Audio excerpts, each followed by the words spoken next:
Hi, everybody. Good afternoon. Thank you guys for waiting so patiently to hear from us.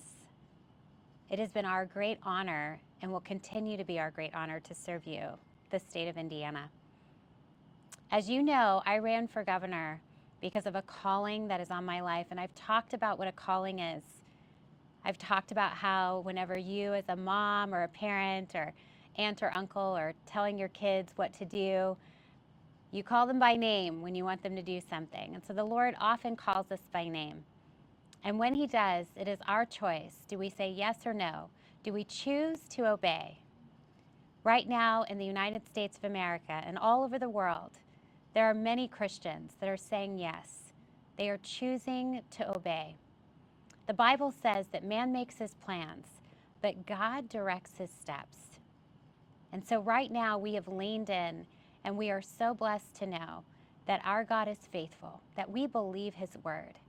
And though maybe our timing wasn't His timing, He makes all things beautiful in His time. As my team and I took a pause for the past few days since the election, the Lord has faithfully been reminding us over and over again that His plans are higher. Our supporters have also offered us encouragement after encouragement. Many of you have spoken up and said, what are the next steps? Give us our marching orders. We are so blessed and so excited that so many of you see the calling the Lord has and know that now is the time to stand. Although we didn't win on Tuesday, we do want to point out some undeniable success that we saw. I'm an ordinary citizen, a corporate veteran, a military brat, a wife and a mom of 5, who you never heard of before this election.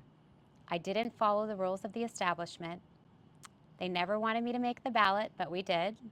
They didn't let me on the TV debate stages, where I could have been more well known, perhaps, but that didn't stop us. And I wouldn't do the schmoozing or all of the political elite functions, if you will. Instead, we were committed to meet with the people on the ground. We saw 30,000 strong, at the very least, show the establishment that there is another way, a fiscally responsible way that fights back on behalf of the people. We finished well ahead of a career politician who spent more than 10 times the money that we spent. In fact, we ran by far the most physically efficient campaign, the likes of which modern day politics have never seen.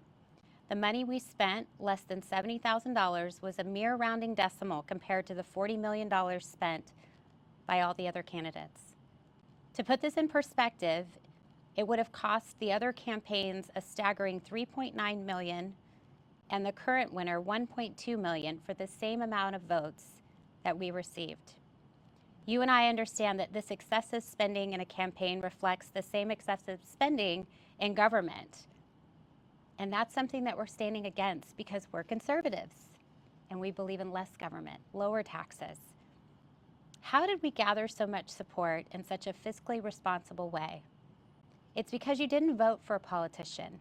You voted for Indiana goodness.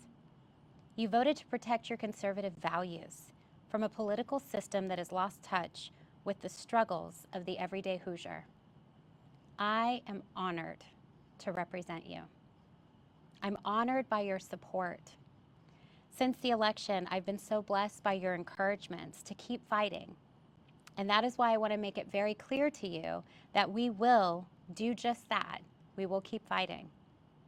My vision and focus will remain on 4 key areas: life, education, stopping government overreach, and eliminating your property taxes.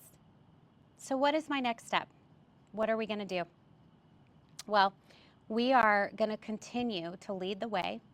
We are planning on meeting in 9 districts, the 9 that you know of, the congressional districts, to discuss those 4 issues that are of so much importance to the state of Indiana.